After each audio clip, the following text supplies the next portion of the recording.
Hello. I've asked the chairman to cut me if I overrun, so if I get as far as the B's, I think I'll be quite happy. Today's actually the 11th birthday of Flextricity, so yay. Thank you. You can sing later. So this is what's the grid for? So we have a grid. Why did we conceive of a grid? The original idea, in fact, had an awful lot to do with efficiency, keeping thermal plant close to best efficiency point. This is something I'll come back to. Security is probably why people think they have a grid, and this is now probably its major function. Diversity means you can lose a few things and it still works. It also allows a market to exist. The market is embodied one way or another in a merit order, if you want to describe it that way. And the idea is that the cheapest power station for the requirement is the one that's going to give you your electricity. That's the basic idea. What does it do wrong? Well, the market's a bit rubbish in some ways. It works a bit. It doesn't work in other ways. Vertical integration is probably the thing Ofgem that I would pick up as being the major issue there. The supplier hub, where everything goes through these companies, is a problem. We all know about the difficulties in connecting small generators. We've heard a couple of things about that already. And the thing that interests me more than all of that is we could make it less wasteful than it is. We're still running thermal generators at part load, which is not efficient. And now we're curtailing wind in large volumes, so the grid is not achieving what it could. So why don't we just say, well, to heck with the grid, why bother? These two places, at Glenafric Youth Hostel and Inveree, didn't have a choice about that. They are by necessity off-grid, very successfully. But the guy who runs the B&B is also an authorised person on the 11,000 volt network. You're involved if you're off-grid.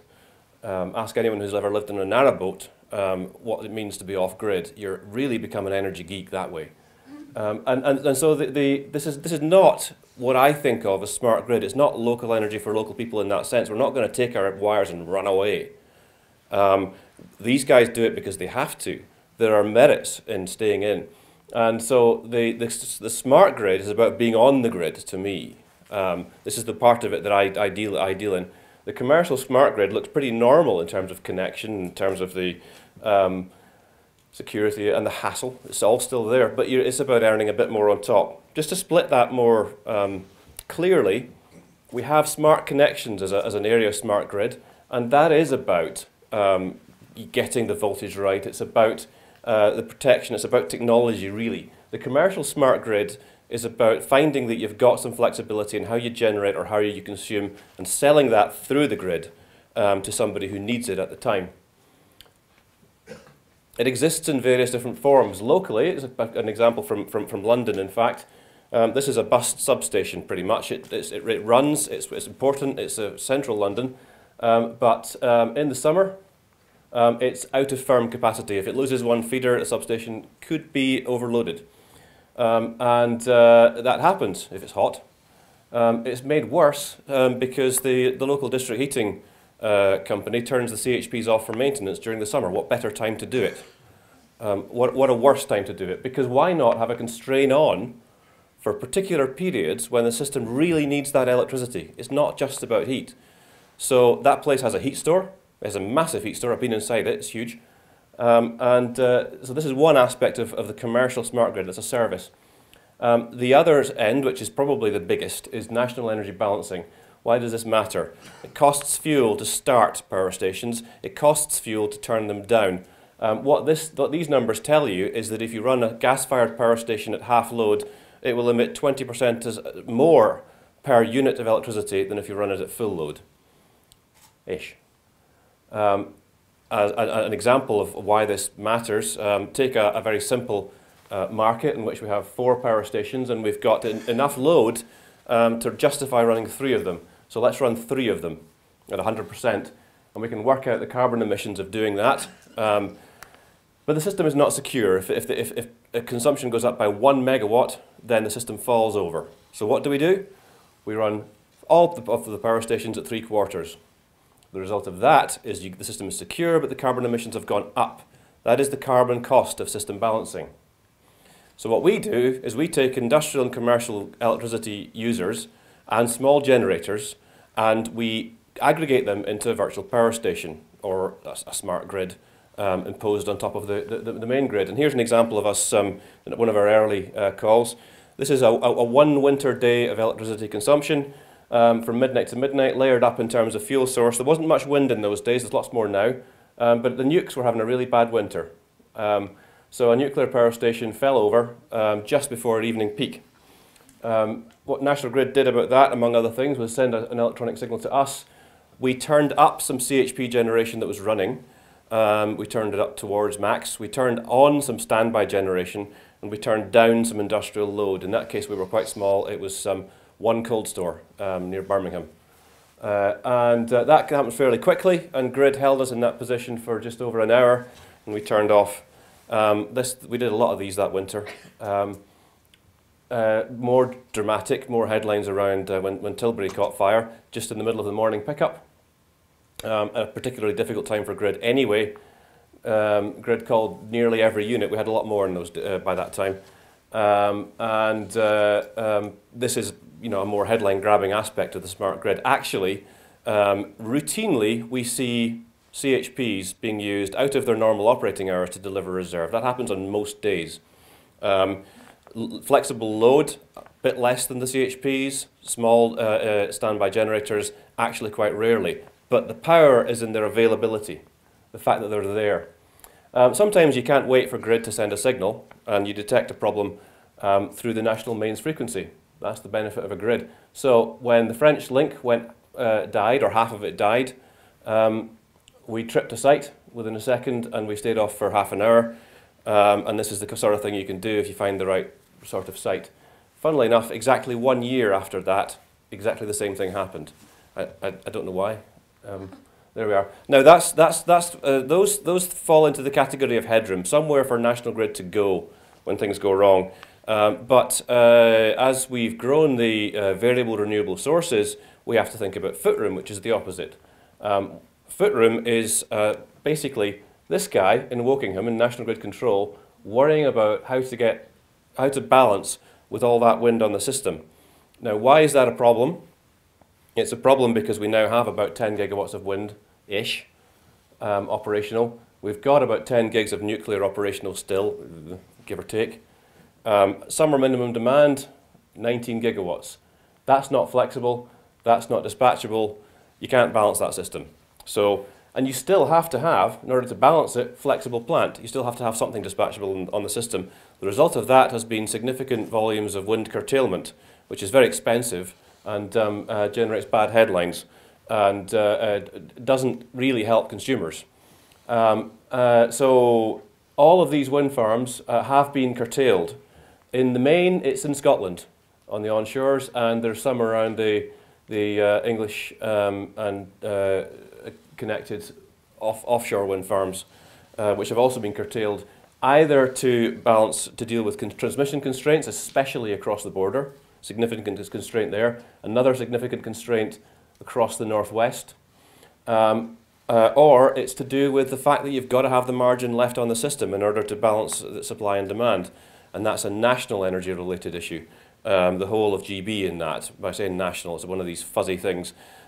Scotland, England and Wales form one market in electricity, and that's the area we're trying to balance. The boundaries of the DC connections is actually what defines it. What does that cost? Well, in the first period of time, in the early days, the wind farms didn't really know what they had to do, and they were essentially overcharging because they hadn't thought of the right number to type into the boxes. So big headlines, big payments for small volumes. People wised up, and as the curtailment thing grew, the prices and the volumes grew and the prices dropped, and it became a more manageable sort of a commercial thing, but it still grew in expense. This is slightly behind the times now. The night of the 1st of January into the 2nd of January this year, it probably cost them 6.5, 7 million to balance that night, just in that one event. Windy day, low demand. We were all nursing our hangovers. So we came up with this to try and get around that. And so instead of turning off wind farms, why not turn off small generators, community generators with some sort of storage? Has to be associated with some sort of storage. Or inertia. Or indeed, why not turn on industrial consumption? For example, why not overchill the cold store? This is the big new thing for us. We're working very hard on getting critical mass on this and trying to achieve that critical mass before the really busy period of the shoulder months comes in the spring, as demand falls but wind remains quite active. Okay, two Dutchmen and a Scotsman. Can you tell which is which? Not really. You're all wrong. There's the bees. This is a greenhouse. They bring in boxes and boxes of bees to pollinate the crops, or you don't get any tomatoes. They have lights that they can use in winter to keep the crop going. They consume a lot of electricity. That's 11,000 light bulbs, in that all screwed in by hand. It's hydroponic. Yes, you can grow the other stuff, and they don't. To feed all of that, to keep it warm and to power the lights, they have two very large CHP engines, 3.3 megawatts.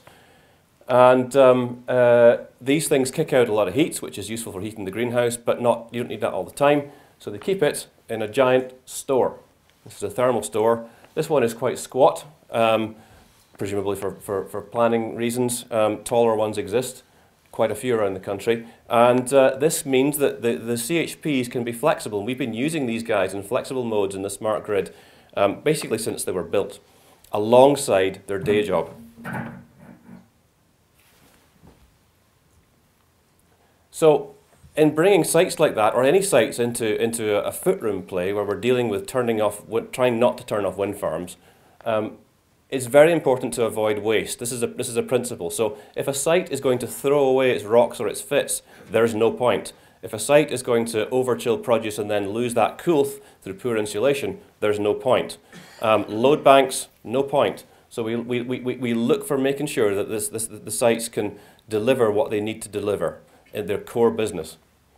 We set limits, and these are site negotiated and programmed in, and also associated with human operators who manage that. Some people can't deliver. For example, landfill gas can deliver a degree of footroom by turning down, but as the methane pressure in the landfill bed builds up, then leakage will begin to occur, and at that point, further delivery of footroom becomes pointless. So we curtail that.